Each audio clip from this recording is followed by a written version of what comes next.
Olá, aqui é a professora Bruna, professora de Ciências, e hoje vamos para mais uma aula. Na aula de hoje, nós vamos conhecer mais 3 biomas brasileiros: o Cerrado, o Pantanal e os Pampas. Peguem o caderno e façam as anotações para ajudar na hora da atividade. E antes de começarmos o nosso assunto novo, vamos revisar um pouco sobre o que vimos na aula passada. Nós estudamos 3 dos grandes biomas brasileiros, que foram a Amazônia, a Mata Atlântica e a Caatinga. Vamos começar falando da Amazônia. A Amazônia se localiza nas regiões Norte, Nordeste e Centro-Oeste do Brasil.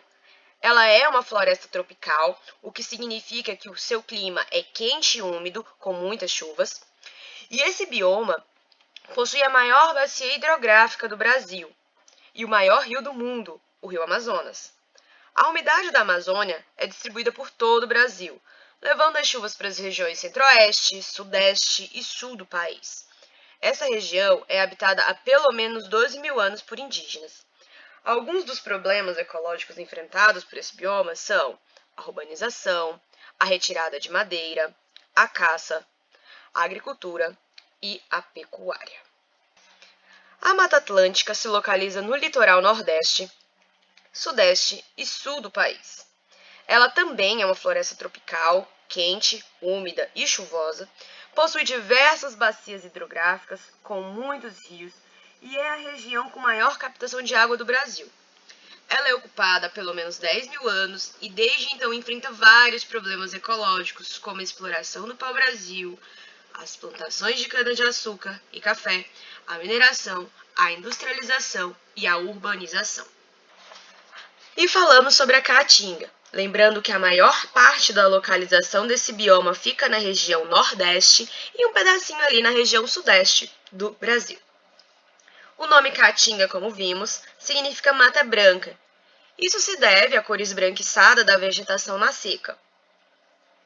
O clima é semiárido, ou seja, é muito seco, com grandes períodos de estiagem, que são os períodos sem chuva.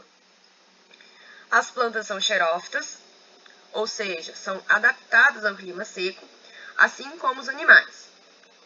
Existem rios intermitentes, que são aqueles que enchem na época da chuva e secam na época da seca, assim como existem rios perenes, que não secam, como o Rio São Francisco. Alguns problemas ecológicos são o crescimento da agricultura e da pecuária de forma não sustentável, assim como a extração de madeira para a produção de carvão para a indústria. E agora que nós já revisamos a nossa última aula, vamos seguir em frente e conhecer mais sobre o bioma Cerrado, que inclusive uma parte dele está localizada aqui no Distrito Federal, que é onde nós vivemos. O Cerrado se localiza na região Centro-Oeste, essa parte aqui, e corresponde aos estados de Goiás, Mato Grosso do Sul e Distrito Federal. A região Sudeste, em Minas Gerais e São Paulo, na região Sul, Paraná, região Nordeste, Bahia, Maranhão, Piauí, Alagoas, Sergipe, Pernambuco e também na região Norte, Tocantins, Pará, Amapá, Rondônia, Roraima e Amazonas. Ele é o único bioma que se estende por todas as regiões do Brasil e ele é o segundo maior bioma brasileiro. O nome Cerrado significa fechado, denso. Esse nome é uma referência ao mato alto e denso que nós encontramos nesse bioma. O clima do Cerrado é quente e há períodos de chuva, que é geralmente de outubro a abril, sendo dezembro e janeiro os meses mais chuvosos. E de seca também, em especial de maio a setembro, onde as chuvas podem chegar a zero. A temperatura média desse bioma é de 25 graus. É um bioma com uma enorme biodiversidade de espécies de animais. Alguns exemplos de animais do Cerrado são o lobo-guará, o tamanduá-bandeira, a sussuarana, também conhecida como onça-parda, a arara-canidé, o lambari, tatu-bola, e a ariranha. Lembrando que muitos desses animais eles podem ser encontrados em outros biomas brasileiros e não só no Cerrado. A flora, a vegetação do Cerrado, ela é formada predominantemente por campos abertos, formados por gramíneas e grama alta, com árvores espaçadas e arbustos.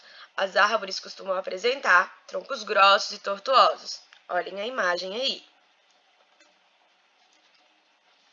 As raízes dessas árvores podem atingir cerca de 15 metros de profundidade, garantindo que a vegetação encontre água nos aquíferos, que são fontes de águas no subterrâneo, e que elas consigam sobreviver nos períodos de seca. Já as plantas menores possuem raízes menores e acabam secando, o que propicia o risco das queimadas nesse bioma. Existem vários tipos de formações vegetais no Cerrado. No Cerrado, nós podemos encontrar essa vegetação, que é o campo limpo, que é uma paisagem que possui uma grama alta e sem árvores. Os campos sujos, que possuem uma grama alta com pequenos arbustos. Também tem o cerrado no sentido estrito, que é um tipo de cerrado mais conhecido e mais comum. Ele possui uma grama alta, arbustos e árvores pequenas, com troncos tortuosos e cascas grossas. Elas normalmente ficam espaçadas entre si, uma mais longe da outra do que em uma floresta, por exemplo, onde as árvores crescem muito juntas, muito juntinhas ali umas das outras. Temos a vegetação chamada de mata seca. São regiões mais secas que ficam longe dos cursos d'água. A mata seca tem aí algumas árvores, como o ipê e a aroeira, que elas perdem a folha no período da seca, e perder as folhas é uma estratégia para não perder a água na seca, para não perder muita água na seca.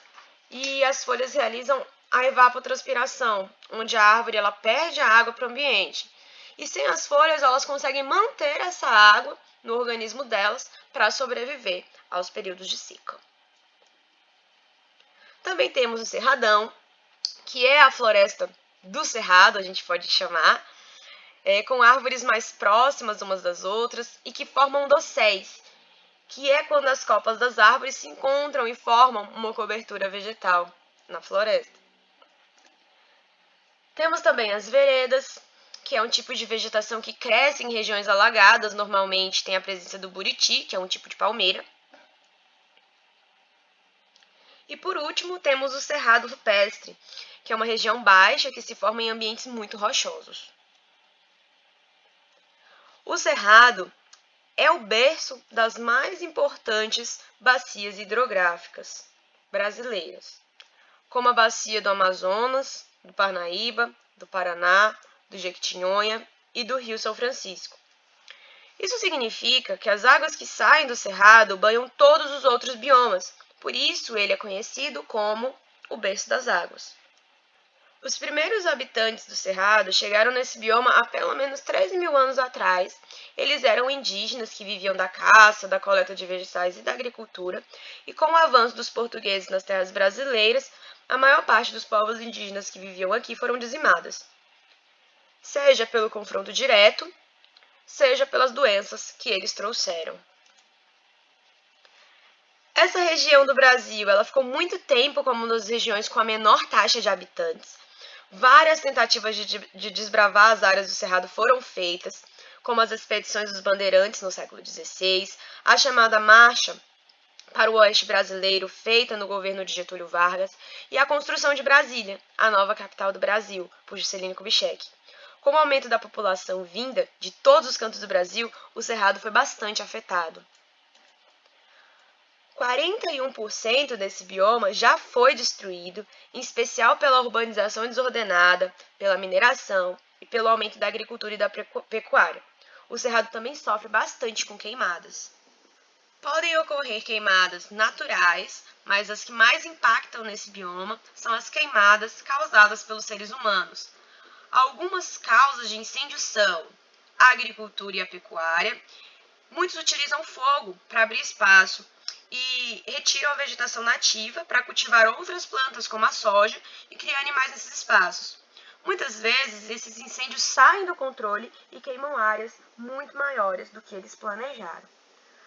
A bituca de cigarro, quando jogadas no mato seco, muitas vezes uma simples bituca jogada de dentro de um carro em uma estrada é suficiente para iniciar um grande incêndio. O mato seco do cerrado faz com que o fogo se espalhe rapidamente, e isso é bem preocupante. E as fogueiras próximas às áreas de mata, como feitas para queimar lixo, muitas vezes saem do controle e incendeiam uma grande área. A destruição do cerrado, além da perda de biodiversidade, do aumento da temperatura, da seca e de afetar negativamente a vida dos moradores da região, afeta as nascentes das grandes bacias hidrográficas de todo o Brasil, diminuindo a quantidade de água potável em todo o território brasileiro. Agora que a gente já conheceu mais sobre o nosso cerrado, vamos saber um pouco mais sobre outro bioma brasileiro, que é o Pantanal. O Pantanal é o menor dos biomas brasileiros, ele ocupa cerca de 2% do território, mas isso não diminui a importância dele.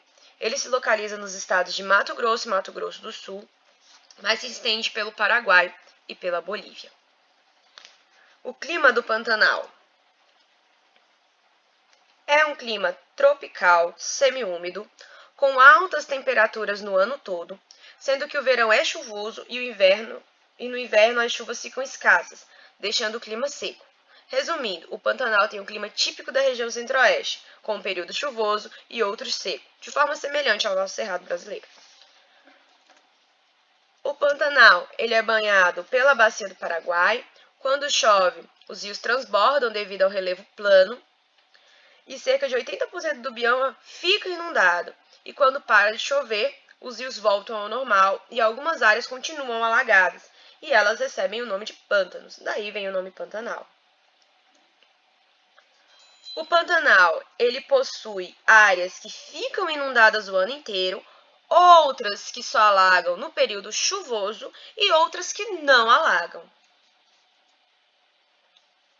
A fauna do Pantanal é riquíssima e concentra quase todos os animais que vivem no Brasil. E isso ocorre porque esse bioma está conectado com 4 biomas brasileiros: a Mata Atlântica, a Amazônia, o Cerrado e um pouquinho da Caatinga. E alguns exemplos dos animais do Pantanal são a anta, a capivara, a onça pintada, o jacaré, o tuiuiu e o jaú. E vale lembrar que muitos desses animais também podem ser encontrados em outros biomas. Devido à conexão com outros biomas, o Pantanal ele possui uma vegetação muito diversa. Existem áreas de cerrado, áreas de caatinga, áreas de florestas tropicais, tudo isso dentro do Pantanal. E podemos dizer que ele é uma grande mistura de outros biomas. O Pantanal ele está em uma área de grande atividade de pecuária e agricultura, e isso gera grandes problemas ecológicos, como a erosão, que é o desgaste do solo, o assoreamento dos rios, que é quando os rios ficam cheios de sedimentos e podem acabar desaparecendo, a mineração e a perda de biodiversidade. Em 2020, houveram muitos incêndios no Pantanal e foi um assunto muito abordado nos jornais e na internet. Não sei se vocês acompanharam, mas foi bem gritante aí, foi bem alarmante essa preocupação com o Pantanal. A pesca e a caça ilegal também são uma ameaça à biodiversidade do Pantanal. Aqui nós temos uma imagem de uma apreensão de peixes feita pela Polícia Ambiental. Muitas vezes os pescadores eles pegam esses peixes ainda muito jovens ou em um período de reprodução, o que é muito prejudicial para as espécies. E um outro exemplo de animal que é um alvo constante dos caçadores é o jacaré, e isso prejudica a cadeia alimentar e causa desequilíbrio ecológico. Agora que nós sabemos um pouco mais sobre o Pantanal, vamos para o nosso último bioma da aula de hoje, que são os pampas. Os pampas se localizam no Rio Grande do Sul, em território brasileiro, e também no Uruguai e na Argentina. A palavra pampa vem do idioma indígena Quichua, que significa região plana. Esse bioma também é conhecido como Campos Sulinos. Possui 4 estações bem definidas, sendo o verão quente e o inverno muito frio, com a ocorrência de geadas e neve. E durante a primavera e o verão ocorrem muitas tempestades. As temperaturas médias variam de 12 a 18 graus, com mínima de até menos 10 graus e máxima de 38 graus. Existem várias espécies, como as emas, o veado campeiro, a perdiz, o tucutuco e o pica-pau do campo. A vegetação dos pampas é composta por grama, plantas pequenas, alguns arbustos e pequenas árvores próximas aos cursos d'água, como rios. Esse bioma apresenta 2 bacias hidrográficas, a Costeira do Sul e a Bacia do Rio Prata. Existem registros de povos indígenas há pelo menos 3.000 anos na região dos Pampas. Alguns povos que viviam nos Pampas foram os charruas, os minua, os guaranis e os janos. Alguns costumes desses povos indígenas ainda são praticados até hoje, como o consumo de chimarrão, a erva mate e de pinhão. Esses povos foram extintos ou muito reduzidos após a chegada dos portugueses. Por muito tempo, a convivência do homem com os pampas foi relativamente tranquila. Entretanto, nos últimos anos, a caça, a mineração e a ocupação de espécies invasoras trazidas pelos homens têm destruído esse ambiente. A pecuária e a agricultura têm crescido de uma forma não sustentável para esse bioma também. Cerca de 44% desse bioma já foi destruído e existem poucas áreas de conservação. Agora que você já conhece sobre esse bioma incrível que são os pampas, nós vamos finalizar a nossa aula com a nossa palavra-chave. E a palavra-chave da aula de hoje é cerrado. Anotem e lembrem-se dela na hora de responder às atividades. Caso vocês tenham alguma dúvida, entre em contato comigo pela nossa plataforma ou pelo WhatsApp. Obrigada pela atenção e até a próxima aula. Para quem não conhece, essa ave é o tuiuiu, que é o símbolo do Pantanal brasileiro. Grande abraço e até a próxima aula.